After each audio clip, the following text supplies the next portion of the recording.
ගිය සතියේ මම මේ channel එකේ publish කරා 3D animated short film එකක් The Deleted Scene කියලා. ඒක මං හදපු එකක් ඇත්තටම. ඒ වගේම වැදගත්ම දේ තමයි ඒක සම්පූර්ණයෙන්ම හැදුවේ මෙන්න මේ Blender software එක ඇතුලේ. ඉතින් ඔයා බැලුවේ නැත්තම් බලන්න. ඒක කොහොමවත් තේරුමක් ඇති එකක් නං නෙවෙයි. මාර ලස්සන එකකුත් නෙවෙයි. කවන්නේ. කොහොමවත් බලන්න සමහර කෙනෙක්ට හිතෙන්න පුළුවන් මේක මාර වැඩන්නේ කොහොමද මේ වගේ දෙයක් කරන්න කියලා. ඒ තවත් සමහර කෙනෙක්ට හිතෙන්න පුළුවන් මොන විකාරයක්ද මේක අපි ෆිල්ම් බලලා නැද්ද මෙච්චරද කරගන්න පුළුවන් කියලා හිතන්න පුළුවන්. ඒත් කොහොම වුණත් මමත් ඒක හැදුවේ පොඩි එක්ස්පීරියන්ස් එකක් ගන්න Blender එකෙන් ෆිල්ම් එකක් හදන්න පුළුවන්ද? ඒකට කොච්චර කාලයක් යනවද? කොච්චර අමාරු වැඩක්ද? ඉතින් මගේ එක්ස්පීරියන්ස් එක ෂෙයා කරගන්නයි ඔයාලා ඒ ෆිල්ම් එක ගැන අහලා තිබ්බ ප්‍රශ්න වලට උත්තර දෙන්නයි තමයි මේ වීඩියෝ එක අරගෙන ආවේ. ඉතින් මම අද කියන්නම් මම ඒක හැදුවේ කොහොමද කියලා. එහෙමනම් අපි වීඩියෝ එකට යමු.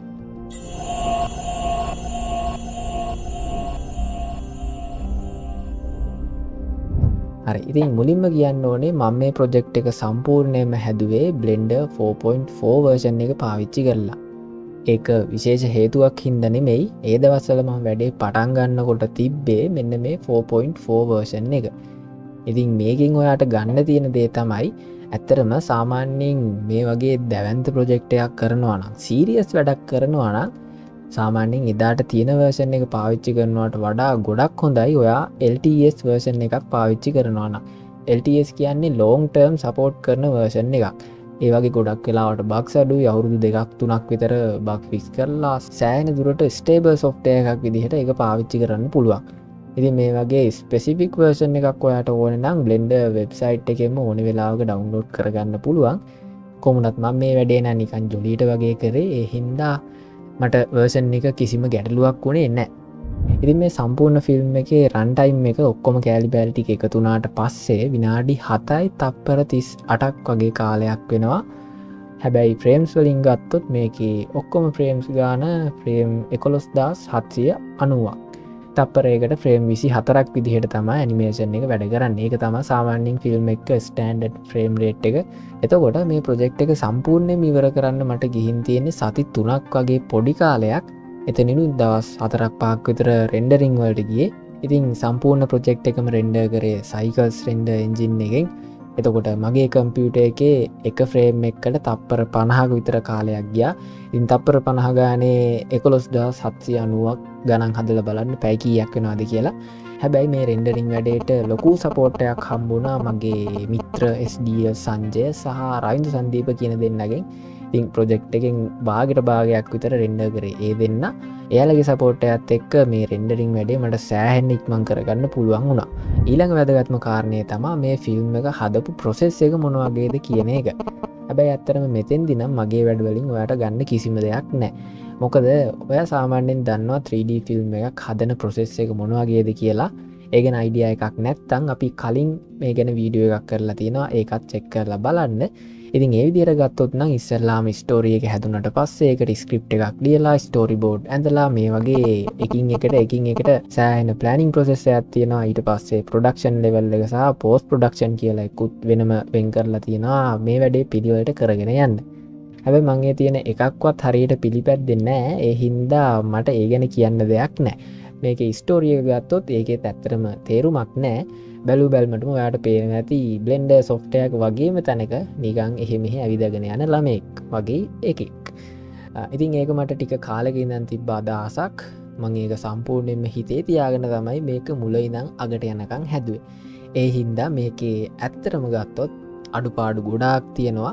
ලොකුම අඩුපාඩුව දැනෙන්නේ විශේෂයෙන් ඇනිමේෂන් වලදී. ඉතින් ඒකට හේතුව මම මේක හදාගෙන යනකොට මගක් යද්දි මට වැඩේ එපා වුණා. ඉතින් එතකොට හරියට ප්ලෑන් එකක් තිබ්බේ නැති හින්දා මම මේක කොහොම හරි ඉවර කරන්න ඕනේ හින්දා නිකන් ඇදලා තාගෙන ගියා. ඉතින් ඒ හින්දා ඔයා ක්වොලිටියට වැඩක් කරන්න බලාපොරොත්තු වෙනවා නම් එහෙම කරන්න එපා. පිළිවෙලක් ඇතුව කරන්න. එතකොට ෆයිනල් අවුට්පුට් එකත් මාර ලස්සනට නීට් එකට තියෙයි.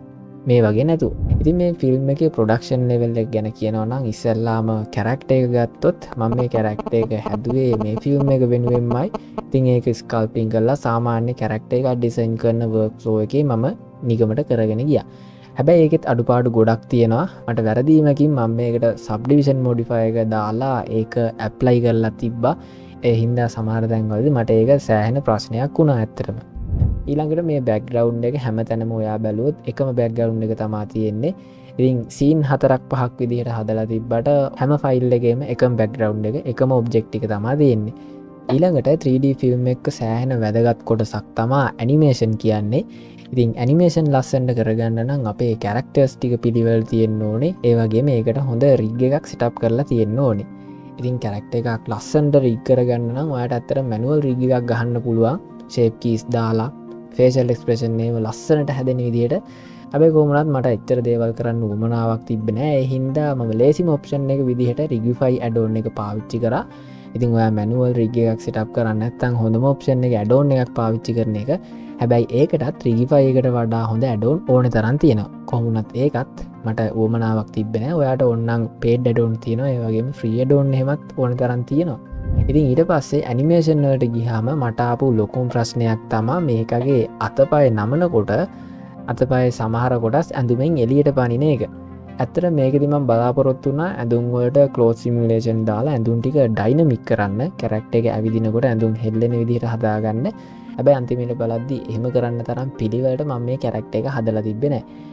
ඉතින් ඒ වගේ වෙලාවක ඇත්තටම අපිට කැරක්ටර් එකේ ඇඟ සම්පූර්ණයෙන්ම හදන්න ඕනේ නැහැ. ඇඳුම් වලින් වැහෙන කොටස ඩිලීට් කරලා අයින් කරලා දාන්න පුළුවන්. හැබැයි මේ ප්‍රොජෙක්ට් එකේදී ඒ වෙනකොටත් මම මේකට ඩයිනමික් හෙයා සිමියුලේෂන් එකක් දාලා තිබ්බ හින්දා මට මේකේ කැරක්ටර් එකේ ෆේස් මුවත් මැදින් ඩිලීට් කරන්න පුළුවන්කමක් තිබ්බේ නැහැ.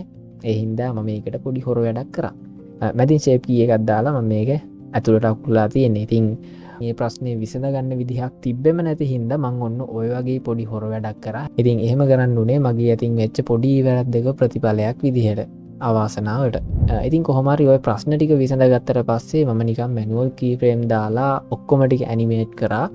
ඇනිමේෂන් එකේ රෙෆරන්ස් විදිහට සමහර අය වගේ මම ওই ඇක්ෂන් ටික කරලා මගේම වීඩියෝ එකක් අරගෙන බෑග්ග්‍රවුන්ඩ් එකේ දාගෙන කැරක්ටර් එක ඇනිමේට් කරා. ඉතින් ඒක තමයි කොහොමත් සාමාන්‍ය මැනුවල් ඇනිමේෂන් එකක් කරනවා නම් ලේසිම විදිහ. හැබැයි කැරක්ටර් එකක් ඇනිමේට් කරනකොට මේක මීට වඩා ලස්සනට කරන්න ඕනේ. මොකද එතකොට තමයි කැරක්ටර් එකට පණ තියනවා කියලා අපිට දැනෙන්නේ. ඉතින් ඒකට සාමාන්‍යයෙන් ඇනිමේෂන් ප්‍රින්සිපල්ස් තියෙනවා. හැබැයි මං එහෙම මුකුත් පාවිච්චි කරේ නැහැ. ඔයා කැමති නම් හොයලා බලන්න. ඉතින් අන්තිමට මේකේ ඔක්කොම වැඩ ටික ඉවර වෙලා රෙන්ඩර් වුණාට පස්සේ රෙන්ඩර් වෙච්ච වීඩියෝ ක්ලිප් ටික එකතු කරගත්තා DaVinci Resolve කියන software එක පාවිච්චි කරලා. ඉතින් මේ වීඩියෝ ක්ලිප් ටික නිකම්ම එකතු කරා අරෙන්න මේකට ඊට අමතරව මුකුත් එඩිට් එකක් දාලා නැහැ. ඊළඟට වැදගත්ම දේ තමයි ෆිල්ම් එක සවුන්ඩ් ඇඩ් කරන එක. ඉතින් සවුන්ඩ් ඇඩ් කරන එකත් මම ෆ්‍රී සවුන්ඩ් ඉෆෙක්ට් ගත්තේ pixabay.com කියන වෙබ්සයිට් එකෙන්. ඊට අමතරව YouTube එකේ royalty free sound effect තියෙනවා. ඒ වගේම සාමාන්‍යයෙන් ෆිල්ම් එක නම් සවුන්ඩ් ඇඩ් කරනකොට ඒකට සවුන්ඩ් ඉන්ජිනියර්ස්ලා ඉන්නවා සවුන්ඩ් මික්සිං පාර්ට් එක කරන්න. ඒ කියන්නේ අදාළ තැන් වලට අදාළ ලෙවල් එකෙන් හරියට සවුන්ඩ් එක බෑග්ග්‍රවුන්ඩ් එකත් එක්ක මික්ස් වෙන්න හදාගන්න වෙනම ප්‍රොෆෙෂනල්ස්ලා ඉන්නවා. ඉතින් බ්ලෙන්ඩර් එකෙන් කරනවා නම් ඒත් ඔයාලට ස්පීකර්ස් දාලා 3D සවුන්ඩ් හදලා ලස්සනට ගන්න පුළුවන්.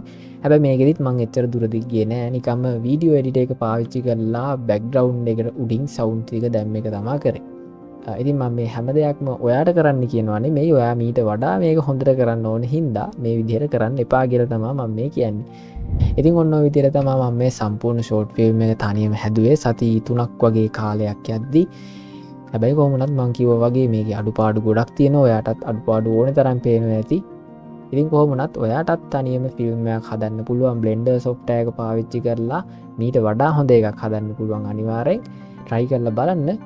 මං හිතනවා මේකෙන් ඔයාව ඉන්ස්පයර් කරන්න පුළුවන් වෙයි කියලා මීටත් වඩා හොඳ ඔයාගේම ෆිල්ම් එකක් හදන්න. ඉතින් එහෙමනම් තවත් කාලයක තවත් ෆිල්ම් එකක් හදනකම් ඊළඟ වීඩියෝ එකෙන් අපි හම්බෙමු. හැමෝටම ජය වේවා.